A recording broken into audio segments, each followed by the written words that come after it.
Hey, big spenders. Wow, the week flew.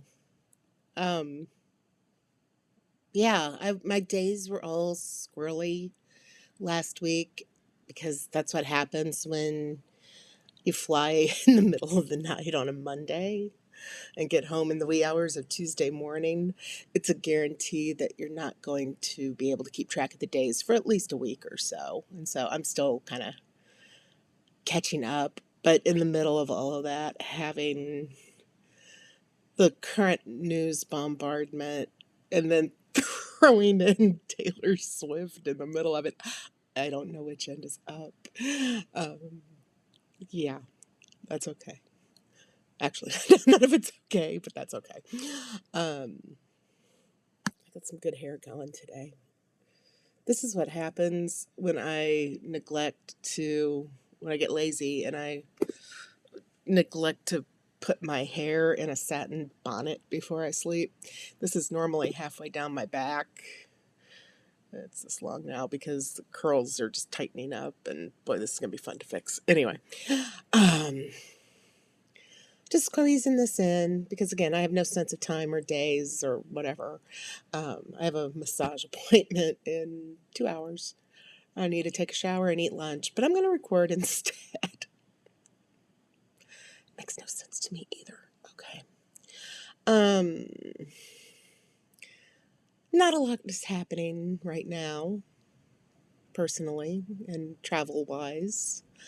Um, I mentioned this in passing in my LA post at the end, but I made the decision last week to pull the plug on my birthday New Orleans trip.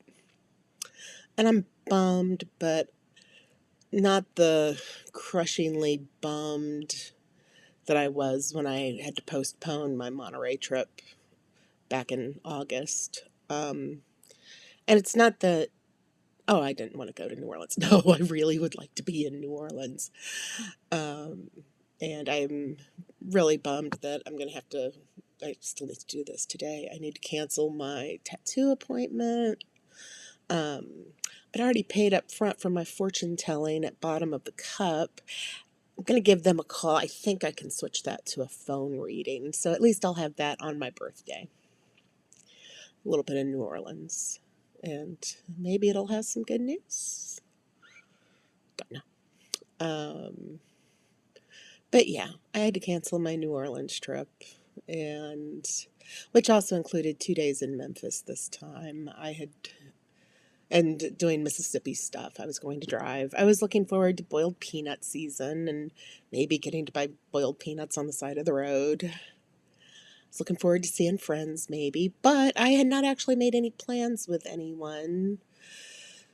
So that helps. And I hate canceling, and I cancel all the time. So, hey, at least I'm not canceling anything on people, and he already made plans. But yeah, I had my actual birthday all planned. I was going to go to Elizabeth's for breakfast, late breakfast, early lunch, before my noon tattoo appointment. And then from the tattoo, it timed out, or I could go to my fortune telling appointment. Both are in the French Quarter, and I didn't know for sure what I was going to do for dinner that night. That depended on if I got around to asking friends to do anything. Right now, I'm thinking if I was there, and if it was my birthday, and if I had to make the decision, I think I would need a burger and a baked potato from Port of Call. That's just hollering at me right now. Probably should have eaten before doing this. So, yeah, a little bummed, a lot bummed. And the only reason I canceled was financial. Um, that's just the way it is.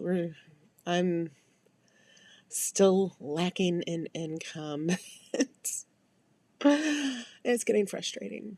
Um, I'm still in a position where I'm able to catch up on some stuff. So it should be a smoothed out, things should get better, even without more income. It's just going to take some time. And it's all adjustments that needed to be made because of my lack of income. I've applied to over 100 jobs. I've lost track of how many jobs. And I think I already talked about this. I'm not going to dwell on it. But yeah, it's frustrating. But I do have it better than a lot of people. And so I'm not, this is going to be a tiny bit of complaining and then I'll shut up about it. I will survive.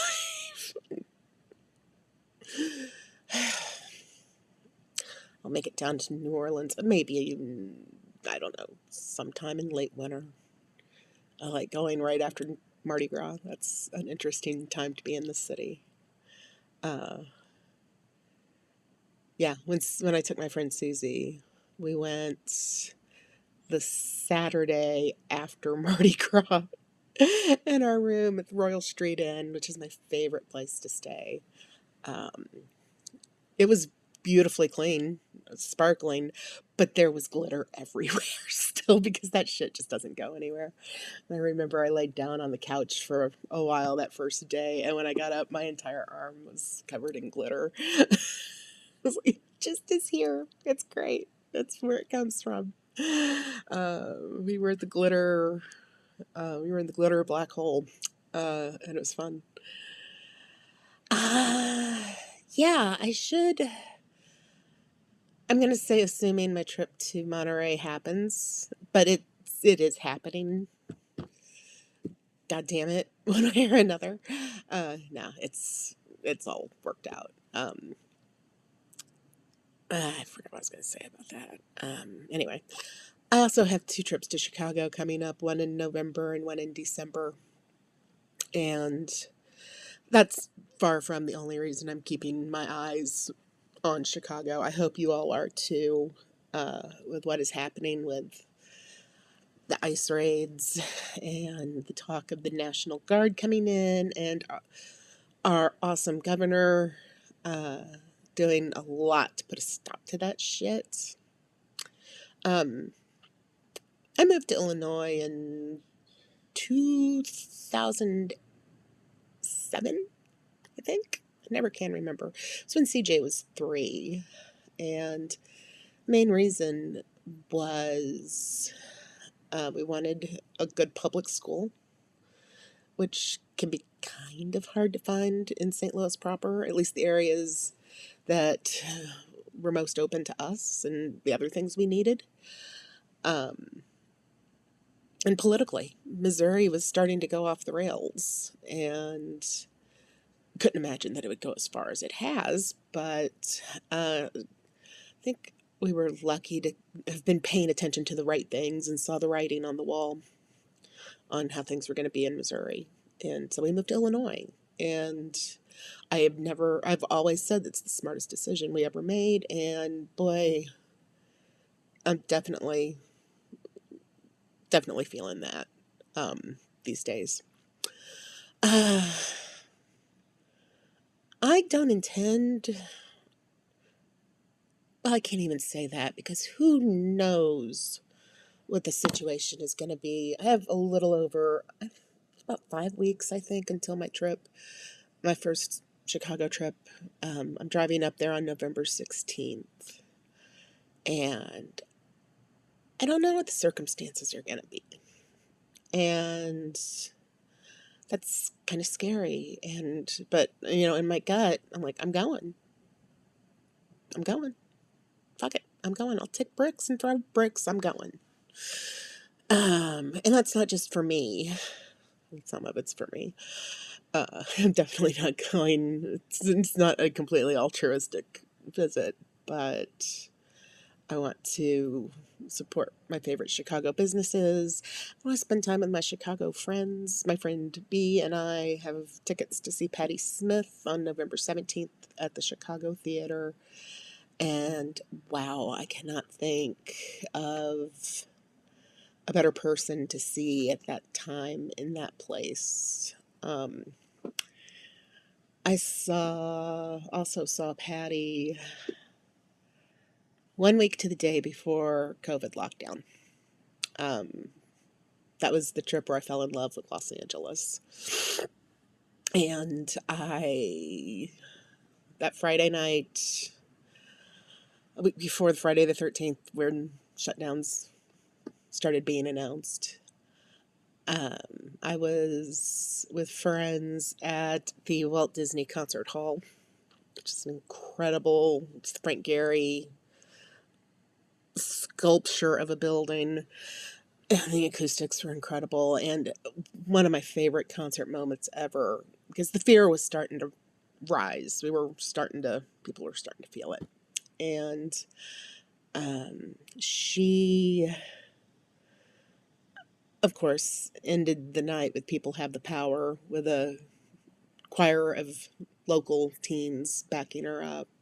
But she gave this talk. She was like, she just became mom to the whole crowd and gave this talk about, okay, we don't know what's happening, but you have to do what you can to keep yourself safe and to fight any jackassery that comes out of this.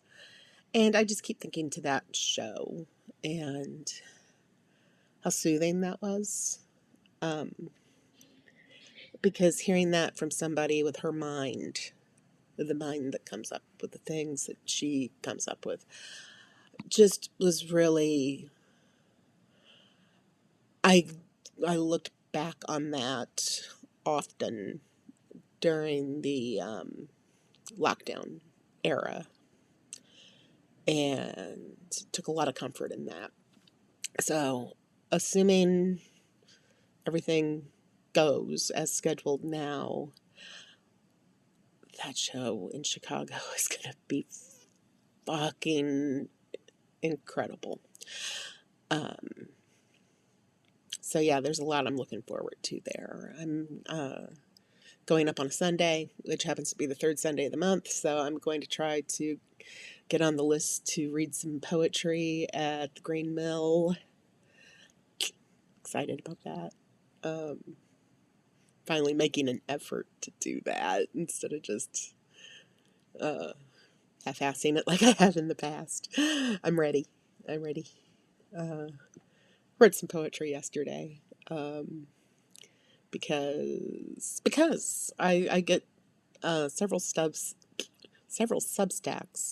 that are just major lists of publications that are looking for work for writers, looking for articles, looking for poems, looking for essays, and go through. Some of them are themed, so I like to go through, especially with the themed ones. I can do it on my phone, and then I save them, and that's why I have like 200 some odd open tabs on my phone, because I never get around to them. But now if I sit down at my desk and I read them here, it's like, oh, this zine in LA is taking submissions right now, and the theme is flesh. Let me see, I think I can do something with that. And so I sat here for a couple of hours and came up with a poem, and off it went. So yeah, doing that. I don't know what to write for this project right now. I'm kind of working that out as I talk here, because I keep canceling trips because, and it's like this catch-22 of, I started this to maybe start switching over to paid writing that I want to do, that I love to do, that I enjoy doing. I appreciate the support, especially the financial support, and even the attention. Just knowing that people are reading makes a difference. But it's like, I don't know how long I can sustain it, because I can't afford to travel as much as I need to. But I don't know. That's where I am. I don't know. So I'm just going to keep plugging away, I guess. Just know that your paid subscriptions are very appreciated at this point. And even if it's $5 a month, hell, that's coffee at the airport. tip to my wheelchair pusher. Every bit helps. So that is appreciated. Uh, yeah, I I hate marketing. Hate it. I hate self-marketing, but it's necessary, I guess. And on that note, yeah, I guess I'm going to delve deep into past travel stories and yeah, I'll have stuff coming up because I'm definitely doing Monterey, doing Chicago, God willing. And I'll talk about the NOLA trip too, or lack thereof. But anyway, thanks for listening. Love you. Bye.